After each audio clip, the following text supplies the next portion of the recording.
विजय आहे. जिथे सत्य आहे तिथे स्वातंत्र्य आहे आणि जिथे राष्ट्रप्रेम आहे तिथेच भारताचा अभिमान आहे, तिथेच भारताचा अभिमान आहे. महाराष्ट्राचे आराध्य दैवत हिंदवी स्वराज्याचे संस्थापक छत्रपती शिवाजी महाराज, धर्मवीर छत्रपती संभाजी महाराज, स्वराज्याला संस्काराची दिशा देणाऱ्या राजमाता जिजाऊ, न्याय, लोककल्याण आणि सुशासनाचा आदर्श घालून देणाऱ्या पुण्यश्लोक अहिल्यादेवी होळकर, भारतीय राज्यघटनेचे शिल्पकार भारतरत्न डॉक्टर बाबासाहेब आंबेडकर, शिक्षणाच्या माध्यमातून समाज क्रांती घडवणारे महात्मा ज्योतिराव फुले, तसेच अहिंसा आणि सत्याग्रहाने जगाला नवी दिशा देणारे महात्मा गांधीजी, तसेच विज्ञान, साधेपणा, प्रामाणिकपणा आणि युवकांना मोठी स्वप्ने पाहण्याची प्रेरणा देणारे डॉक्टर एपीजे अब्दुल कलाम यांनाही विनम्र अभिवादन. मित्रांनो, आज आपण सर्वजण भारताच्या 80व्या स्वातंत्र्य दिनाच्या पवित्र, गौरवशाली आणि प्रेरणादायी सोहळ्यासाठी एकत्र आलो आहोत. आजचा हा सोहळा केवळ तिरंग्याला सलामी द्यायचंच नाही, तर स्वातंत्र्यवीरांच्या त्यागाचे स्मरण करून आपल्या राष्ट्राला अधिक तेजस्वी, सक्षम, समृद्ध आणि विकसित राष्ट्र बनवण्याचा संकल्प करण्याचा दिवस आहे. आज या पवित्र सोहळ्याच्या निमित्ताने व्यासपीठावर उपस्थित असलेले प्रमुख पाहुणे, ज्यांच्या डोक्यावर साक्षात शारदेचा आशीर्वाद आहे, ज्यांच्या ओठांवर शब्दांचे सामर्थ्य आणि विचारांचे तेज आहे, ज्यांच्या आगमनाने व्यासपीठाला प्रतिष्ठा मिळते व शब्दांना जिवंतपणा मिळतो, असे आदरणीय भाऊसाहेब कोकटे सर, तसेच व्यासपीठावरील सर्व मान्यवर, तज्ञ मान्यवर. टागोर शिक्षण संस्थेचा शिक्षण रूपी ज्ञानरथ हा यशाच्या व प्रगतीच्या शिखराकडे अत्यंत वेगाने धावत आहे.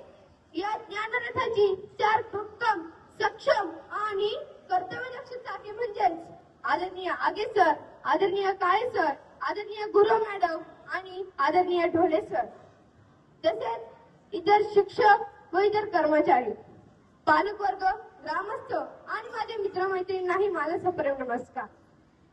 आपल्या सर्वांच्या मंगलमय उपस्थितीमुळे आजचा हा सोहळा अधिक तेजस्वी आणि उत्साहपूर्ण झाला आहे. या सोहळ्यासाठी उपस्थित असलेल्या सर्व मान्यवरांचे मी रितिक मेघनानीमुळे तुम्हा टाळ्यांच्या गजरात स्वागत करतो. शाळा उभारणे सोपे असते, पण विद्यार्थ्यांच्या भविष्यासाठी आयुष्य अर्पण करणारी माणसे फार थोडी असतात. असे सदैव हसतमुख, शांत, संयमी व गोरगरिबांच्या पाठीशी खंबीरपणे उभे राहणारे आमच्या संस्थेचे संस्थापक आदरणीय अध्यक्ष नंदकुमार लांडे पाटील सर यांचेही तुम्हा सर्वांच्या टाळ्यांच्या गजरात स्वागत करतो.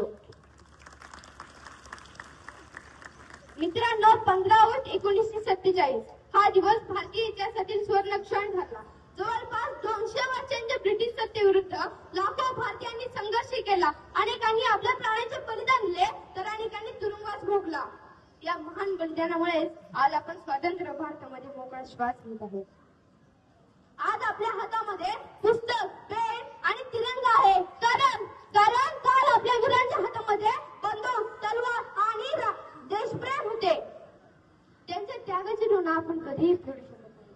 मात्र प्रामाणिकपणे शिक्षण घेऊन देशाची सेवा करून, संविधानाचा आदर करून आपल्या देशाला जगातील सर्वोत्तम राष्ट्र बनवून आपण त्यांना खरी आदरांजली वाहू शकतो. आजही आपल्या देशामध्ये श्री तुकाराम मुंडे सर यांसारखे प्रामाणिक, कर्तव्यदक्ष आणि निर्भीड अधिकारी जनतेच्या सेवेसाठी अहोरात्र कार्य करत आहेत. अशा व्यक्ती आपल्याला शिकवतात की पद मोठी नसते, तर विचार, चारित्र्य आणि कर्तव्यनिष्ठा मोठी असते. आपल्या देशाला केवळ चांगले अधिकारीच नव्हे, तर प्रामाणिक शिक्षक, कर्तव्यदक्ष डॉक्टर, निष्ठावंत सैनिक आणि तसेच शास्त्रज्ञ, तसेच सर्व जबाबदार नागरिकांची तितकीच गरज आहे. म्हणून प्रिय विद्यार्थी मित्रांनो, आज आपण वर्गात बसून शिक्षण घेत आहोत, तर आपणच उद्या भारताचे भविष्य घडवणार आहोत. म्हणून मोठी स्वप्ने पहा. आपल्यापैकीच कोणी डॉक्टर बनेल, कोण शिक्षक बनेल, कोण सैनिक बनेल. म्हणून भरपूर अभ्यास करा, परीक्षेला सामोरे जा बिनधास्त. आता कोणताही पेपर लीक होणार नाही, कोणताही पेपर फुटणार नाही, यासाठी केंद्र सरकारने एक कठोर कायद्याची तरतूद केली आहे. म्हणून निश्चिंत राहा, चांगले पौष्टिक भेसळमुक्त अन्न खा, भरपूर व्यायाम करा. आजही आमचे गुरुवर्य श्री रामचंद्र चव्हाण सर व पवार सर दररोज न चुकता दिघीचा डोंगर चढून उतरून येतात, म्हणून ते आजही जवान आणि तरुण दिसतात. आदरणीय अध्यक्ष महोदय, आज या स्वातंत्र्य दिनाच्या निमित्ताने आम्हा विद्यार्थ्यांची एक छोटीशी मागणी आहे. आपली शाळा संस्काराने मोठी आहे, आपली शाळा शिक्षकांनी मोठी आहे आणि विद्यार्थ्यांच्या यशानेही मोठी आहे. परंतु आपल्या शाळेची इमारत व ग्राउंड थोडेसे लहान पडत आहे, म्हणून शाळेची इमारत व ग्राउंड मोठे करावे हीच एक विनंती आहे.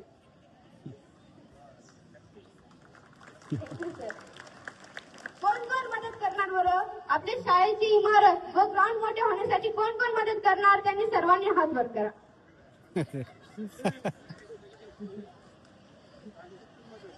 येथे विद्यार्थी, महिला वर्ग व पालक वर्ग सर्वच जण मदत करणार आहेत. धन्यवाद सर्वांचे. वा क्या बात है, अभिमान वाटतो मला तुम्हा सर्वांचा. दान हे देवाला नव्हे तर शाळा, महाविद्यालय व दवाखाना येथे केले पाहिजे. देवाला दानाची गरज असते तर गरज ही माणसाच्या सेवेला असते आणि हीच खरी शिवसेवा असते.